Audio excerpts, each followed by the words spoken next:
Abres el buscador de Google, escribes Ley de Contratos del Sector Público y uno de los primeros resultados, si no el primero que te aparezca, será este, con sus 271 páginas en versión consolidada, que son menos que las que tiene esta edición de Harry Potter y la Piedra Filosofal, que tiene exactamente 285 páginas. Ves esto y piensas, no será para tanto. Todo el mundo dice que la ley de contratos del sector público es imposible, es muy difícil, no hay quien la entienda. Pero si es menos que Harry Potter y la Piedra Filosofal, ¿no? Entonces te cuadras en tu escritorio, papel y boli, la norma en PDF o impresa, como prefieras, y a la tarea, ¿no? Vamos a ver de qué va esto de los contratos del sector público. Comienzas por el preámbulo para tener un poco de contexto y es ahí donde ves que hubo una época donde existía una cosa llamada contratos de gestión de servicios, que nos hemos librado de ellos y gracias a eso también de las preguntas sobre concesiones, que desde que desaparecieron esos contratos de gestión de servicios no han vuelto a aparecer por el primer ejercicio, tal y como vimos en el vídeo anterior. Terminas de leer tu preámbulo y vamos al articulado, vamos a lo que nos pueden preguntar en el examen, ¿no?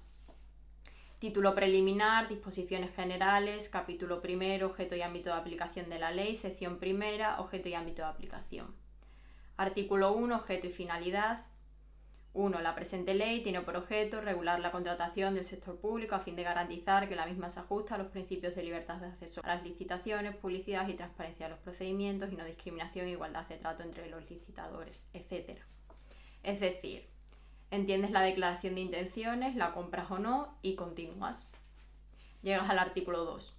Ámbito de aplicación. 1. Son contratos del sector público y en consecuencia están sometidos a la presente ley en la forma y términos previstos en la misma los contratos onerosos, cualquiera que sea su naturaleza jurídica, que celebren las entidades numeradas en el artículo 3.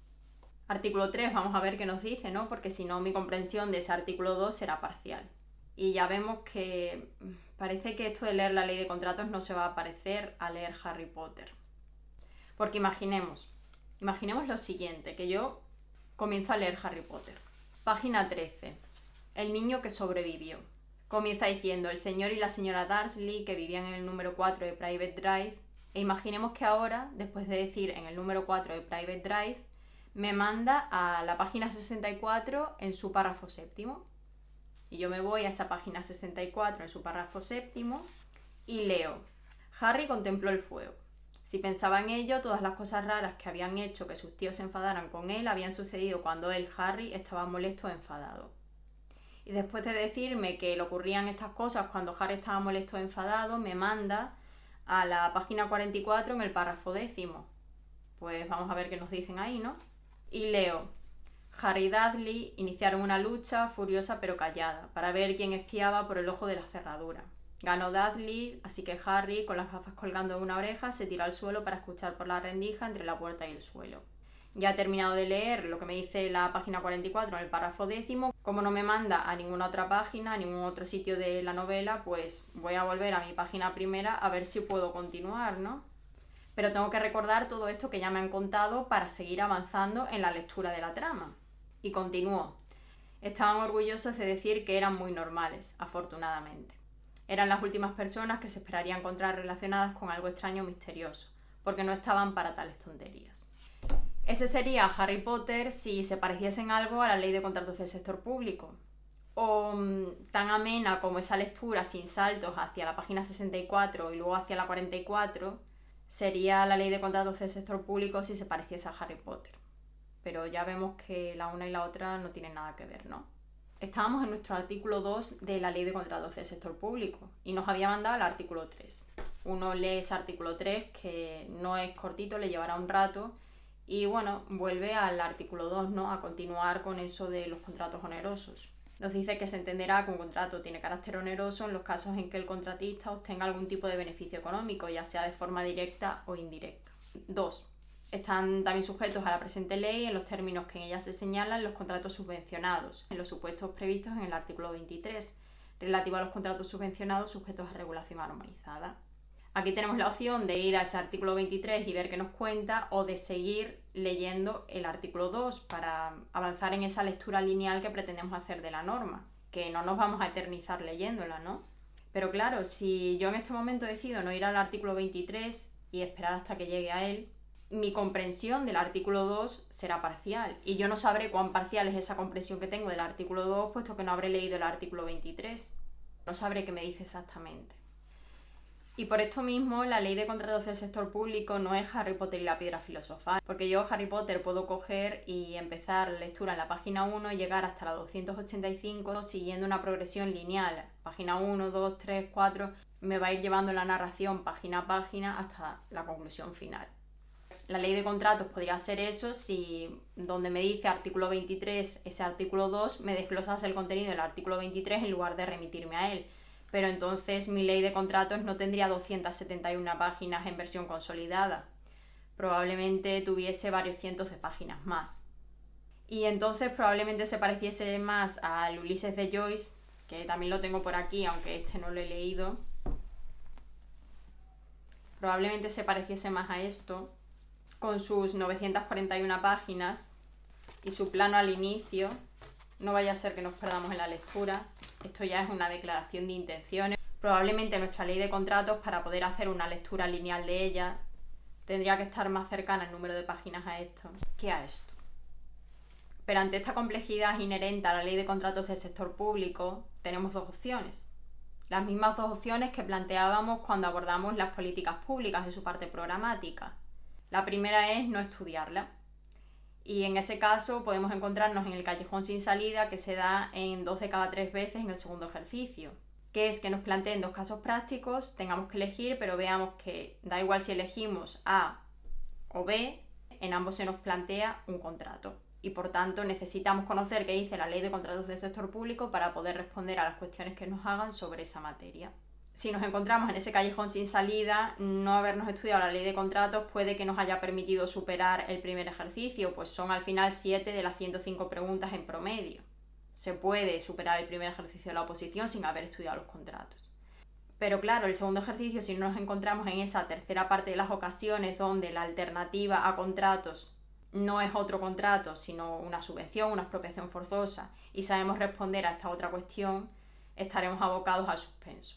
Por tanto, la otra alternativa a no estudiar la norma es estudiarla y tratar de estudiarla contando con las herramientas que nos permitan focalizarnos en aquello que es más preguntado, es decir, en aquellos puntos calientes que identificamos en el vídeo anterior, y con otras herramientas que puedan hacer un poco de mapa, un poco como esa introducción a la obra de Joyce donde nos aparecía ese plano de la ciudad de Dublín, pues algo similar para afrontar el estudio de la ley de contratos del sector público. Y es aquí donde pretende situarse este vídeo.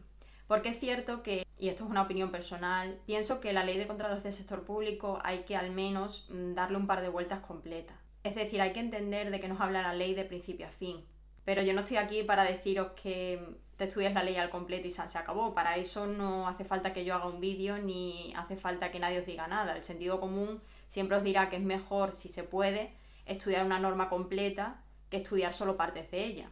Pero mientras en una norma, como puede ser la Ley General de Subvenciones, yo puedo optar por estudiar unas partes y otras no, por ejemplo, puedo prescindir del régimen de infracción y sanciones, o puedo prescindir de estudiarme el control financiero de las subvenciones, y no dejaré de entender todo lo anterior.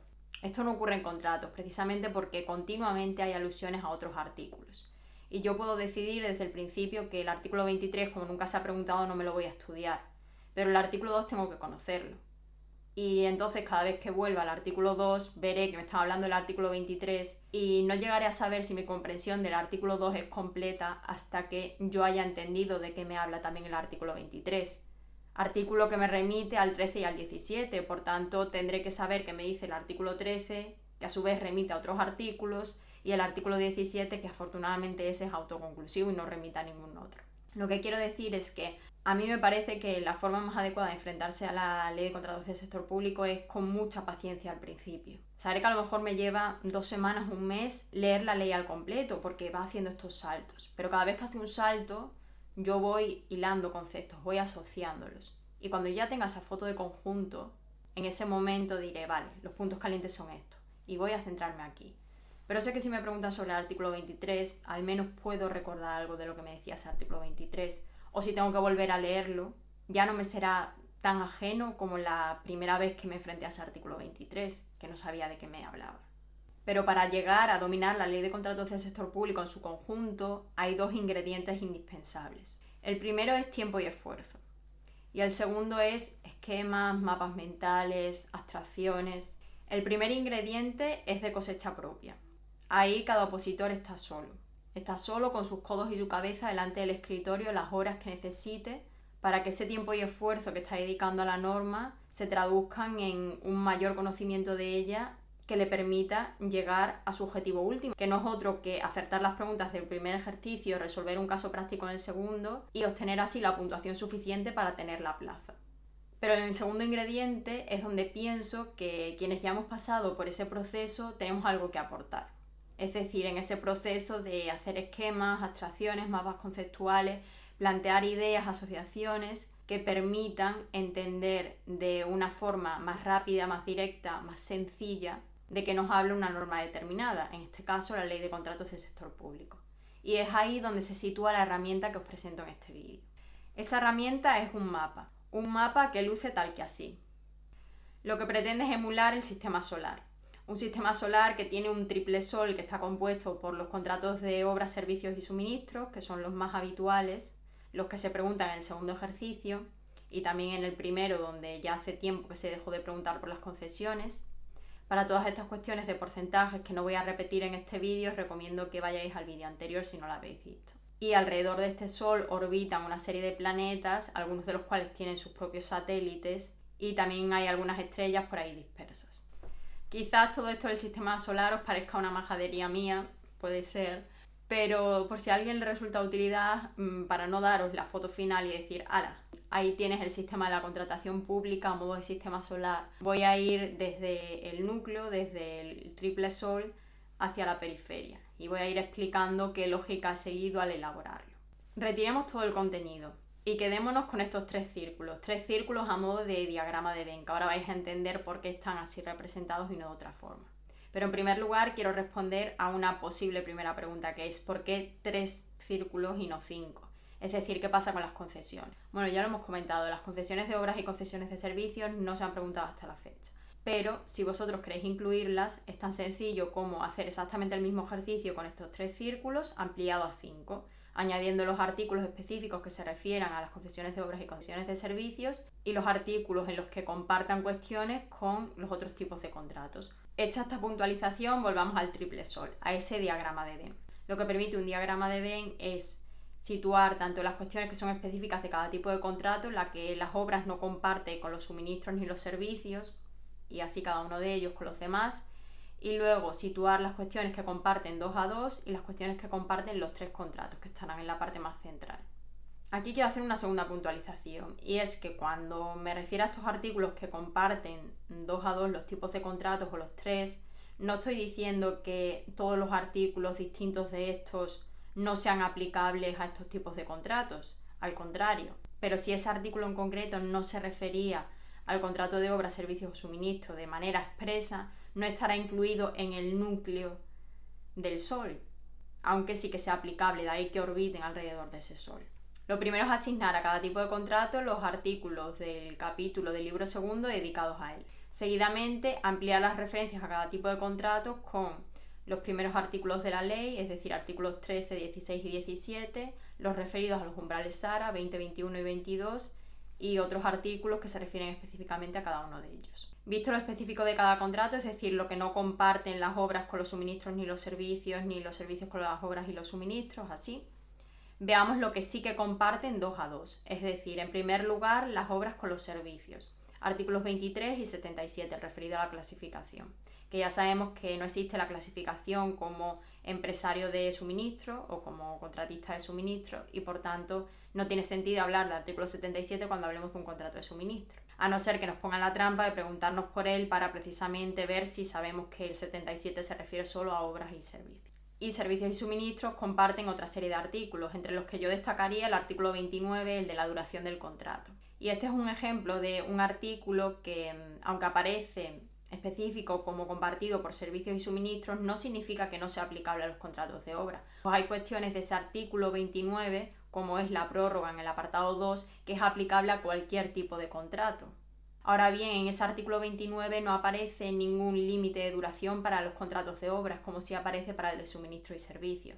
De ahí que se incluya en la intersección que comparten suministro y servicio, pero no en la que comparten los tres tipos de contratos. Y en lo que respecta a la intersección obra-suministro queda vacía, puesto que no hay ningún artículo que se refiera específicamente a esos dos tipos de contratos. Ya por último, vamos al núcleo, a eso que comparten los tres. Y ahí vemos artículos de lo más variopinto, desde los referidos a precios, artículos 102 y garantías, 108, 110 y 111, o sobre algunos umbrales, como puede ser el umbral para poder interponer un recurso especial en materia de contratación del artículo 44, o para que el contrato sea menor, artículo 118. Ya conocemos las características de nuestro triple sol y ahora veamos qué cuestiones orbitan a su alrededor. Y es que al igual que el sistema solar no sería sistema solar si solo tuviese el Sol, necesita de los planetas que orbitan a su alrededor para constituir efectivamente un sistema, los contratos de obras, servicios y suministros por sí solos con esos artículos no van a llegar muy lejos. Necesitan todo un conjunto de planetas que están compuestos por los tres elementos claves de la contratación, la parte administrativa, la parte empresarial y luego el contrato que una uno con otro, y las distintas fases de la contratación, es decir, la preparación, la adjudicación y la ejecución y extinción. Pero además de estas dos órbitas, vamos a ver también una serie de astros. Y precisamente quiero comenzar por el de la esquina superior izquierda, que dice formas alternativas de ejecución. ¿Qué es eso de las formas alternativas de ejecución? Artículos 30 a 33. Y es que lo primero que debe determinar una administración que tiene una necesidad es si necesita, valga la redundancia, celebrar un contrato para satisfacer esa necesidad. Esta cuestión es tan importante que en el artículo 116, cuando nos habla del contrato de servicios, nos dice que la administración ha de indicar que tiene una insuficiencia de medios para poder licitar un contrato de servicios. En caso contrario, no se entiende que esté justificado que la administración recurra a un contratista cuando ella misma puede prestar ese servicio. Por tanto, lo primero que deberemos determinar es si la administración puede satisfacer esa necesidad con sus medios propios, artículos 30 a 33, o si, por no poder hacer eso, tiene que recurrir a un contrato. En ese caso, ya entraremos en la ley de contratos del sector público. Y ya que hemos hablado de la administración, sigamos por ahí, sigamos por el primer planeta de esa órbita más exterior, el planeta administración. Y aquí el primer artículo que deberemos considerar será el artículo 3, aunque también habremos de tener en cuenta otros como del 61 al 64 o del 323 al 336. Pero ese artículo 3 es fundamental porque nos va a decir qué partes del sector público son administración pública, puesto que no todo el sector público es administración pública y solo aquellos que son administración pública van a celebrar contratos administrativos, que son los que nos interesan y por los que nos van a preguntar en el caso práctico. Porque el caso práctico siempre suele versar sobre un ministerio o un organismo autónomo. Y tanto ministerio como organismo autónomo son administración pública a efectos de la ley de contratos del sector público, así lo dice ese artículo 3.2. Y por tanto, si vamos al artículo 25, veremos que cuando celebre un contrato de obra, servicios o suministros, se tratará de un contrato administrativo y que por tanto se le aplicará la ley de contratos del sector público en todas sus fases. Y además le he situado al planeta un satélite, una luna. Y ese satélite representa a los órganos consultivos, es decir, aquellos que no son propiamente el órgano de contratación ni la mesa que le asiste, sino que un poco pululan a su alrededor, emitiendo informes, recomendaciones, vigilando que eso de la contratación no se vaya por donde no debe irse, e incumpla con esos principios que consagraba el artículo 1 de publicidad y transparencia, entre otros. Es decir, la OIRESCON, la Junta Consultiva, bueno, yo estos órganos no he visto que se pregunten ni en el primer ejercicio ni en el segundo, pero ahí están indicados como satélite para tenerlos en el radar. Por tanto, tenemos una administración con una necesidad que ha visto que no puede satisfacerla con sus propios medios, es decir, que no puede servirse de esas formas alternativas de contratación y que necesita celebrar un contrato. Hablemos entonces del siguiente planeta, el planeta contrato. Y en él se concentran algunos de los artículos más preguntados tanto en el primer ejercicio como en el segundo, que son aquellos referidos a cuánto es lo máximo que está dispuesta a pagar la administración para satisfacer esa necesidad, es decir, el presupuesto base de licitación del artículo 100, o cuál es el valor que la administración estima que ese contrato va a tener para el contratista, para el empresario. Artículo 101. Puesto que recordemos que el artículo 2 nos dice que la ley de contratos del sector público se refiere a los contratos onerosos, contratos que define como aquellos que tienen un beneficio directo o indirecto para el empresario. Es decir, no se trata de hacer una obra sin ánimo de lucro, sino que el empresario quiere obtener un beneficio. Y por ello, pues se presenta esa licitación que haga la administración, a no ser que estemos en esos casos en los que no se licita el contrato, se adjudica a dedo, etc. Pero antes de hablar del planeta empresario, que también tiene su propio satélite, sigamos con la administración. Es decir, la administración ya ha determinado que necesita un contrato. Y ahora lo siguiente, que es ir a la fase de preparación, empezar con ese expediente de contratación para luego poder licitarlo y adjudicarlo, o hay que hacer algo antes de eso. Yo aquí he incluido una nueva estrella, una estrella que dice racionalización de la contratación y que está cerca del planeta que ya veremos, que es la preparación, pero antes. ¿Por qué? Porque la administración que tiene una necesidad, antes de preparar un expediente de contratación, habrá de ver si tiene celebrado algún acuerdo marco o sistema dinámico de adquisición para esa necesidad concreta. Es decir, imaginemos que la administración ya tiene establecido un acuerdo marco para adquirir los toners que necesita para las impresoras. Pues en ese caso tendrá que ir al acuerdo marco, ver quiénes han firmado ese acuerdo marco y a partir de ahí celebrar un contrato basado en un acuerdo marco. Pero no va a empezar un expediente del artículo 116 sin haber determinado antes eso. Lo mismo podríamos decir de un sistema dinámico de adquisición. Y también puede darse el caso en el que la administración forme parte de ese sistema de contratación centralizada y por tanto quien contrata es el Ministerio de Hacienda y Función Pública, concretamente su Dirección General de Racionalización y Centralización de la Contratación. Todas estas cuestiones se desarrollan de los artículos 218 a 230. Pero imaginemos que la administración quiere construir un nuevo edificio, para eso no tiene ni acuerdo marco, ni sistema dinámico de adquisición, ni forma parte del sistema de contratación centralizada y por tanto decide que efectivamente necesita preparar un contrato. Entra en esa fase de preparación, artículos 115 a 130. Una vez aprobado el expediente, el artículo 117 nos dice que ya podemos pasar a la siguiente fase, a la fase de adjudicación. Fase que aparece regulada entre los artículos 131 a 187, aunque podemos estructurarla en dos partes. Una parte general de los artículos 131 al 155 y luego una parte específica, donde se regulan todos esos procedimientos, de los cuales habrá que elegir uno. Es decir, aplicando esos criterios generales del 131 al 155, decidiré si esa obra la voy a adjudicar por un procedimiento abierto, por uno restringido, por un negociado sin publicidad, si es una obra que requiere su parte de innovación y por tanto me interesa una asociación para la innovación, etc. Para eso tenemos los artículos 156 a 187. Al planeta adjudicación le he colocado su propio satélite, un satélite que dice publicidad. Y esto lo he hecho porque la publicidad se presenta en varios artículos a lo largo de la fase de adjudicación. Se habla de ella en el 134, en el 135 y en el 154. Además, la publicidad es uno de los principios, de acuerdo con el artículo 1, que ha de regir la contratación pública, y también se habla de ella en el artículo 63. Y por la publicidad se ha preguntado en varias ocasiones, tanto en el segundo ejercicio como en el primero. Por tanto, me parecía que merecía una mención especial y la forma de hacerle esa mención especial, ese guiño, era situándolo como un satélite. Pero bueno, está incluida dentro del planeta, dentro de sus artículos 131 a 187. Y llegamos por fin al tercer planeta, en la órbita exterior. El empresario es más preguntado en el segundo ejercicio que en el primero, tal como vimos en el vídeo anterior. Y cuando se pregunta por él suele hacerse por la cuestión de su solvencia, ya sea económica, financiera y técnica o profesional, o por su solvencia en términos de clasificación. Y precisamente la clasificación constituye el satélite de esta parte del empresario. Clasificación que encontraremos regulada entre los artículos 77 al 83. Clasificación que lo que hace es asignar una especie de matrícula al empresario. Es decir, tú eres empresario de obras y tienes una matrícula con letras y números que dicen qué obras puedes hacer y por qué precio. Y la administración se guía por eso para saber si tienes la aptitud, la capacidad para llevar a cabo el contrato. Es decir, para satisfacer esa necesidad concreta que tiene la administración y por la cual decide que va a celebrar ese contrato. Y cerca del empresario, aunque fuera de su órbita, también hay una estrella. Esa estrella dice REC, es decir, Recurso Especial en Materia de Contratación, artículos 44 a 60. Y la he situado aquí cerca del empresario porque es el que suele interponer el recurso especial en materia de contratación y cerca de la fase de adjudicación, porque si vamos al artículo 44 en su apartado 2, donde nos dice qué actuaciones son susceptibles de ese recurso especial en materia de contratación, veremos que la mayoría versan sobre la adjudicación y sobre la adjudicación cuando se refiere a alguno de los contratos del apartado 1.